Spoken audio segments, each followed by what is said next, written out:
Well, thank you. I would like you all to know one thing that's really important to us at Olin is BYOE. Bring your own engineer. Right. Okay. And Eliza, thank you very much for not only inviting us, but in your introductory comments this morning, and saying how wonderful it was to have the brightest minds of the 21st century here. But I'm sorry, somebody already beat us to it about 700 BC.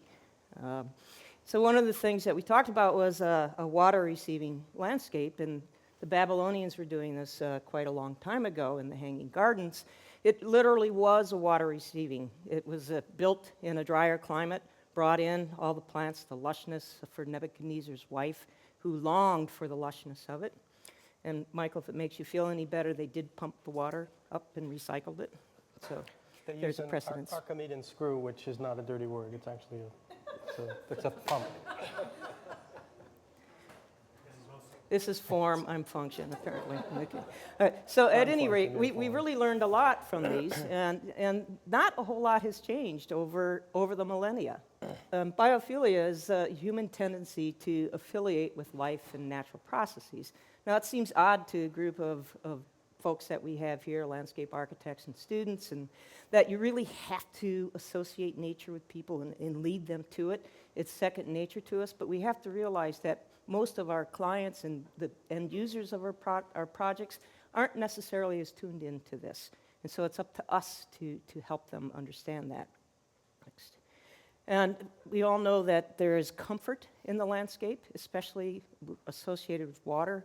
And Olmsted certainly was the prince of knowing all of this and understanding the lungs of the city was so important in terms of our human health, particularly in urban environments. Next.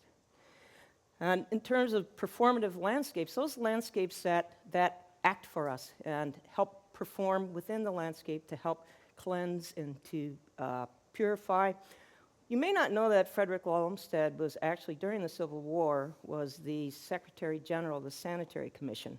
And as part of his job was working with the Union forces in understanding some of the issues with water and bad water specifically in the Army.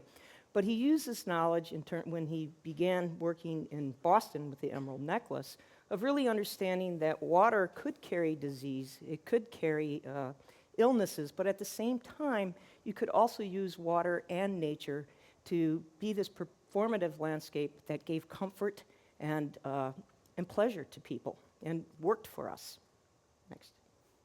And you can see the natural beauty in that, and we all respond to that. What we don't respond to is some relatively harsh landscapes. And this results when we don't think about our environment. We don't think about our urban conditions, and we all have choices to make. So when a client comes to you and says, we want to build a 23,000 seat auditorium with no columns in it, and we want it to just be there, you have some choices to make.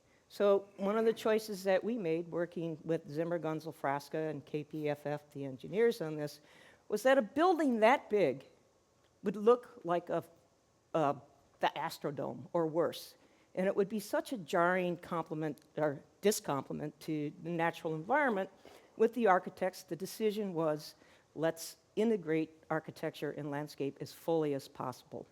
So that was part of what we were doing. And then how do you use these terraces that evoke the natural landscape beyond, wrap the building with landscape, and make it fit into the landscape. Next. You can see here at the top on the roof, there's a 4-acre meadow. And this is, again, a water-receiving landscape, but we were trying to use native vegetation that used the lowest amounts of water and also the lightest and shallowest depths of soil.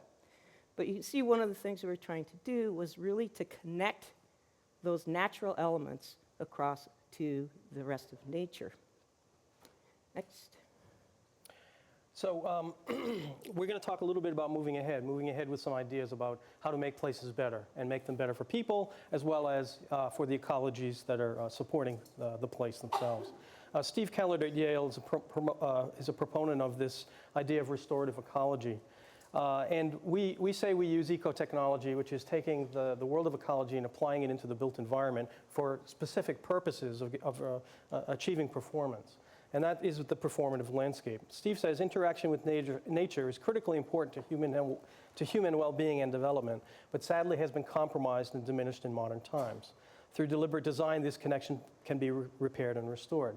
Well, think about a shopping center that was built in the 60s and 70s. Think about your project that comes in later to displace that. You have an opportunity to restore that place for people and for the ecologies that were displaced prior to your project going there. So this moving ahead idea is about restoring. This project at MIT, this is, believe it or not, a Frank Gehry building. I know it's tough to imagine. But here's the Gehry building with Laurie Olin's landscape. I became involved with Olin, working with Laurie and Sue and my other partners about 15 years ago through this project. I was a consulting civil engineer when I wasn't working for Warren at the time. I was working for other landscape architects and enjoyed collaboration with all. And Laurie's idea about this site would be that we'd reclaim some of this sea of asphalt that was present, and we'd create these spaces that were evocative of New England glacial origins for the site. So they included the hilly landforms that were known as drumlins, which is a glacial feature, north-south oriented hill with native vegetation on it, and these popped out of the sea of pavers. And this feature that you see dominant here on the right of the screen, this is what we call the outwash basin. Laurie's idea about the design for this is that the water would be expressed in times of rain. Water would be shown, and then it would dissipate and go away. Water would rise along its banks and recede, just as a river's edge might. So this outwash basin became the place, in Laurie's word, where the water should go.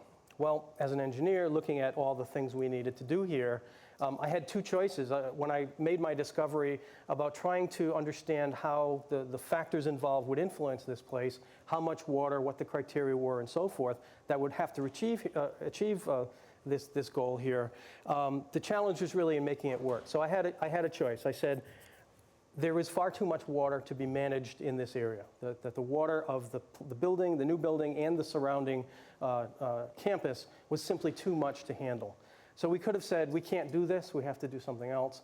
Or we could say, let's figure out what to do. So we took the latter approach. And where we ended up with was, we didn't know we would end up here, but we ended up in section here with a split system. The system that you just saw, the outwash basin, is the perched surface on the top. It's separated from an underground storage chamber through a geomembrane liner, which segregates the water flowing, introduced to the upper surface, flowing vertically through the plants, and then falling into a catch structure underneath, a structure that simply holds water and allows it to be discharged slowly downstream. This was a system that could accommodate all of the water that was involved in a way to achieve the vision for the project, but also satisfy the criteria and the practical realities that face themselves. We had an interesting problem here in that the receiving stream off to the left, the Vassar Street sewer, this was a combined sewer system, which was being separated. The replacement drain that was being provided was going to be 3 feet higher than the sewer connection was currently located. So we had to pump. And when we had to pump, we had to understand the relationship between how much discharge to put into the storm sewer versus how much to store behind it in a storage system. By using this strategy, we're able to optimize the size of the pump and the size of the storage so that there was 1/10 the discharge, a 90% reduction in peak rate discharge based on this configuration. So that's a huge stormwater advantage. Now, because we had that water stored in these tanks, we said, well, why don't we just use this water for toilet flushing inside the building and irrigation? In addition, the system includes a solar-powered recirculation system that takes water from below and continues circulating it through the landscape for ongoing water treatment, but also to keep the wetland itself thriving. Pictures of its final construction. It's been in place about 10 years now. I wanted to shift gears a little bit and talk about the specific objectives. That's where we ended up. We approach our projects today with certain goals in mind. We ask our projects to perform to certain levels. So Sustainable Sites Initiative and LEAD, of which I'm members of the leadership of both of these initiatives, have set performance metrics for the work that we do. And we use this project at Yale. This is a project associated with the recreation of our master plan ideas for the Science Hill area. This is the Michael Hopkins design building. This place was a place, it's actually landscape on structure, but this was the place where the water from not only the building, but from the adjacent surrounding campus could be directed and treated through this aquatic planting system.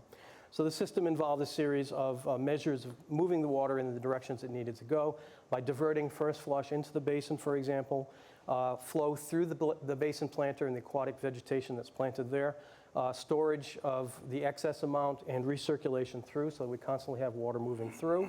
At the same time, withdrawing that water for reuse. This place has been built for about 6 or 7 years now, and has, the big difference here between this one and the last one is we actually tried to achieve specific results. We started with targets in mind, how much water we believe that we could save and what that would mean to the combined sewer discharge in New Haven, and the water quality treatment aspects at the same time, all part of the design. This is a fortuitous project because well, I guess very coincidentally, the fellow who was the chair at the time of the Forestry Environmental School here, the client, was actually Steve Kellert, the fellow who I quoted in the beginning. So there was a complete alignment about our interest to get this project to be performative and his own mission with his students about educating them about environmental performance. So it was a really good alignment of synergy there. You know how long it takes an engineer to explain something?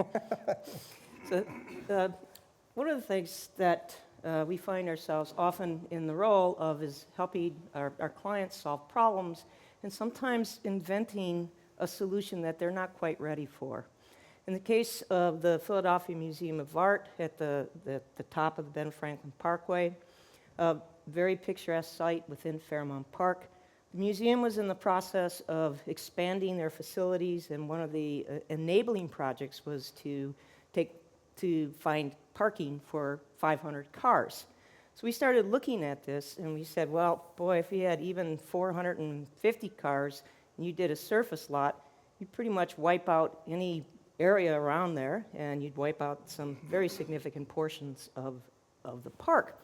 So one of the things that we thought with the museum, they certainly weren't going to build a surface parking, but they did want to build a structure. We said, well, if we took the side of the hill out, and we put the parking structure within it, and then built over it, you could build a sculpture garden on it. And part of the problem with this is that then they call your bluff, and you have to figure out how to build this stuff.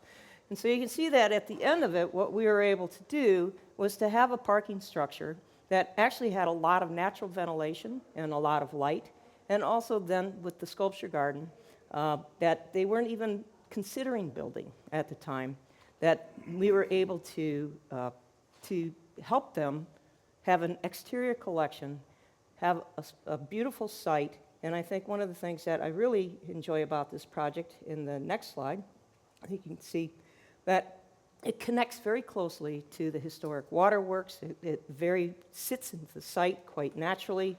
And people have a notion about green roofs being, just this, what thinks green roofs are what's on top of that elevator, okay? We managed to get a green roof on top of a 4-acre green roof over this parking structure. And a little unlike the project in Salt Lake, where we were connecting nature to nature, in this instance, we were trying to fit a natural environment within the context of the city. And this is our result. So to a more contemporary example, this project was just finished. We finished the construction, if I can say we're ever finished, punch list notwithstanding. The site of the Washington Canal in D.C. The Washington Canal, historic canal system, connected the Deepwater Anacostia Eastern Branch to the Chesapeake and Ohio canal system up through Georgetown and beyond, and actually moved from the Navy Yard area today on the Anacostia to the foot of Capitol Hill and along the mall, along where Constitution Avenue is. There isn't anything left of it right now. And our client, the Canal Park Development Authority, was looking to design, to have a park, to build a park that would be an economic catalyst for development within the region, but also pay homage to the canal park, to the canal system itself. So along the top of the rendering here, you see what we've done for design of to articulate those remnants. There's no physical remnants, but to articulate the vision that used to be the canal system. Beginning on the left with the north block of a rain garden system that would turn into a water sheet punctuated by architecture along the canal emulation that was evocative of barges, resulting in the end a pavilion that was linear pavilion oriented along the canal itself. Transforming the site from a brownfield site to a place where people can enjoy the amenity of the park, and yet we can restore the ecological function at the same time. This idea of restorative ecology, recreation of linear systems, rain gardens, developing water sheets as we go from north to south. Here's a picture looking from north to south along the rain garden, looking down to the right side where the pavilion is located. Again, these kind of barge-like ideas. It is a heavily programmed site. The south side of the park, the south block, which is on the right, has a skating rink, water fountain, cafe, pavilion, and it's a very active and it will be actively programmed. The mid block is also programmable for flexible events and recreation, and the north block is more serene and contemplative space. This system is a green infrastructure system. It exists to manage water not only of its own footprint, but of adjacent development parcels. The water that is falling on this site, in the streets, and on the adjacent parcels are collected within the park system, and we have a series of systems that store and treat the water for reuse. We have 100% reuse of water on this site for spray irrigation, for irrigation of our landscapes, for makeup water for the fountains and ice rink, as well as toilet flushing. So all of that water comes from not only the park itself, but the water inputs from the adjacent parcels.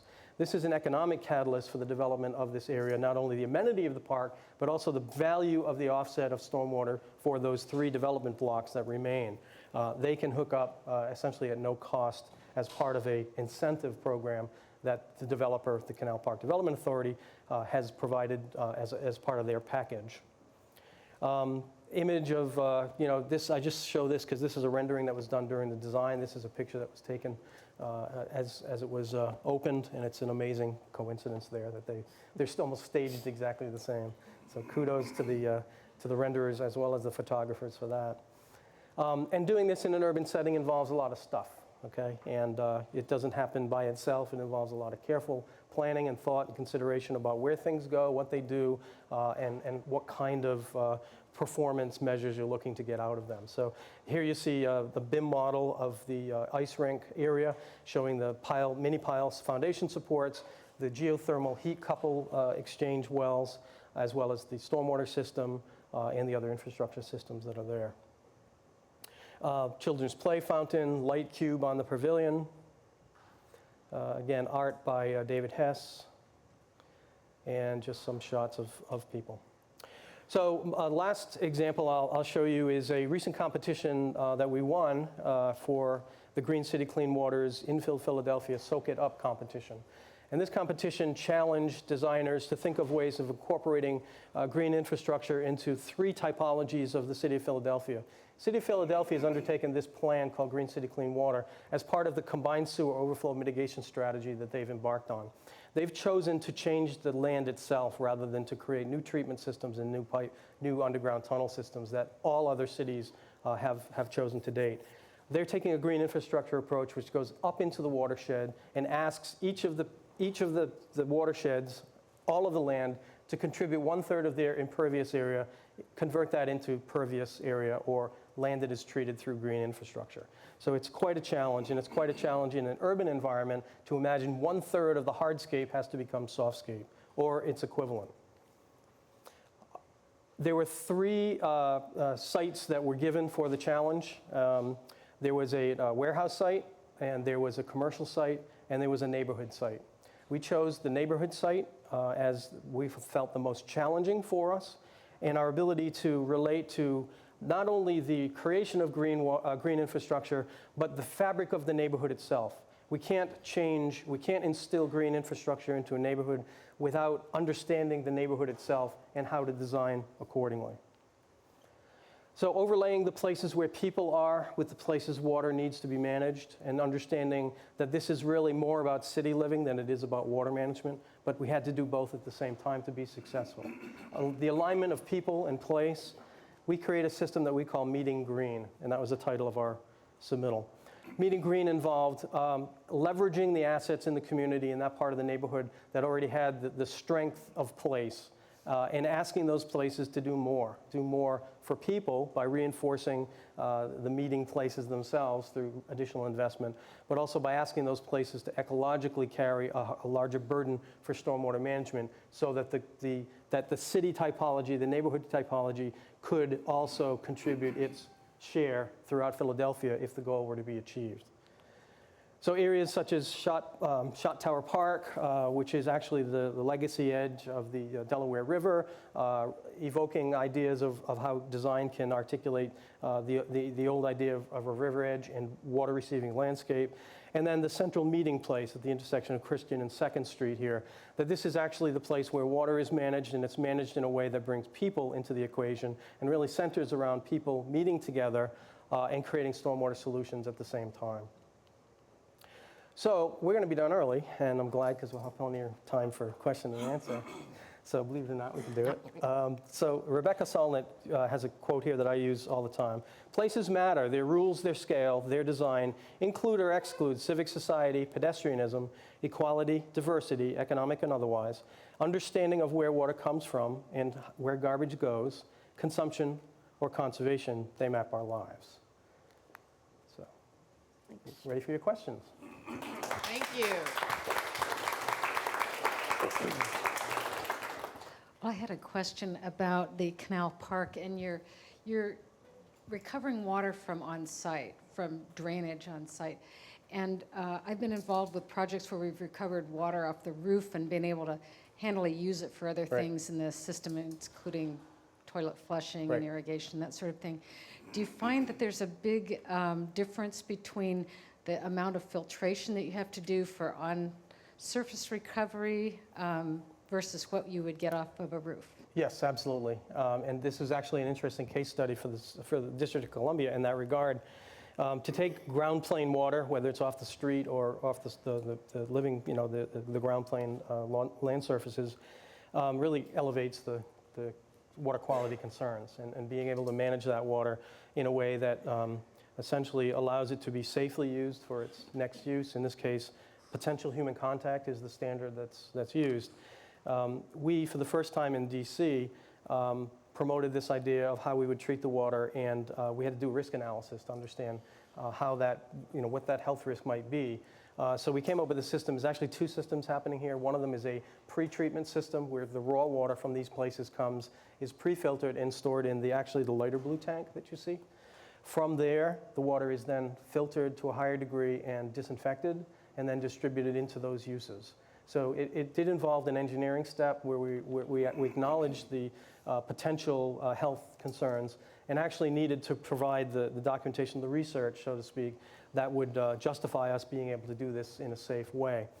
It actually is a precedent now for others who do it in DC, and the city's departments are really looking to this as a model for how to do it. So these are huge concerns. I think one of the things it really speaks to is what has come up throughout the day is that you just can't do this by the collaboration that's required in multiple agencies, multiple disciplines is just so important in getting this right and building the goodwill and the correct answers. And making it work. Yep.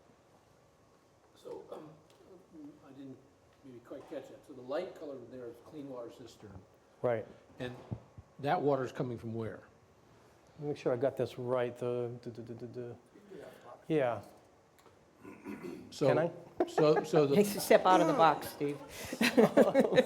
So there are two systems. Warren. One takes the rainwater off the street and pre-filters it and stores what we call raw water. that's the pretreatment. Yeah, the pretreatment. From there, the water is moved through. Oh, thank you. It's water. The water is then moved through the rain garden, which I didn't say.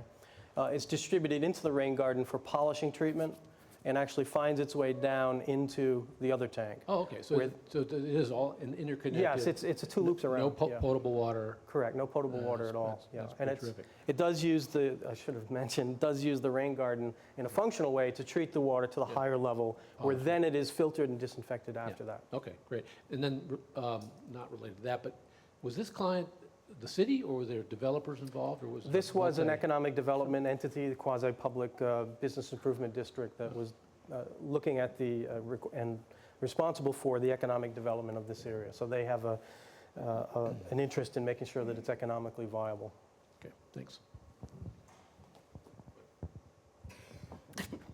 Well, I'd love, if there's time, for you to back up and go over Croon Hall Sure. in a little more detail, because I've looked at your diagrams and tried to understand it, Sure. but I would love to have you go through a slow explanation of Okay, how those different systems I are can go working. over it in 2 hours slowly.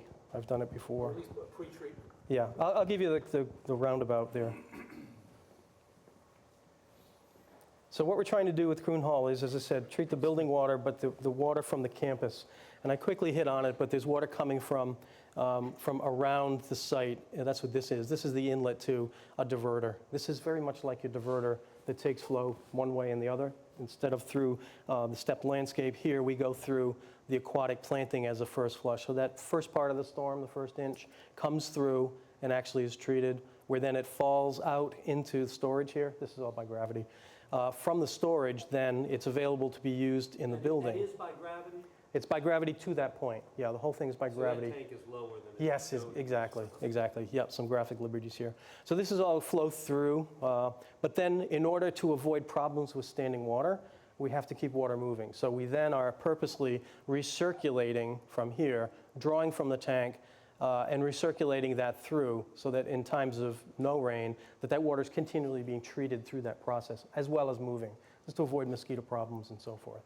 So it's a system that is designed to move water and take Show- water show out the at the same next- time. Show the next image, I think. The next image, that No, one? next one. Yeah. So you can see the, So Yeah, what's you the see the circulation. water. stored in that Yeah. tank? It's going to gray water use in? Yes, the it's building? going to gray water use, right, which is filtered and disinfected here for toilet flushing. So is this a quality treatment and not quantity? It is both, because we're removing volume from this, and we're also allowing the elevation to stage up in the tank. So essentially, the extra volume here that you see is the quantity flow rate mitigation, and we're removing the volume of water by taking it out and using it in the building, as well as evapotranspiration from the But how plants. are you sure that the appropriate amount of water is excavated from that and used between storms? Well, we're not counting on that because we're shutting that system off to allow additional capacity on top of that. And we did the same thing at MIT. So that freeboard, the freeboard in the Dell Pond, for example, the water goes up, that's in the tank. It's in the tank here and as well as the other one. And we intentionally did the Dell that way too.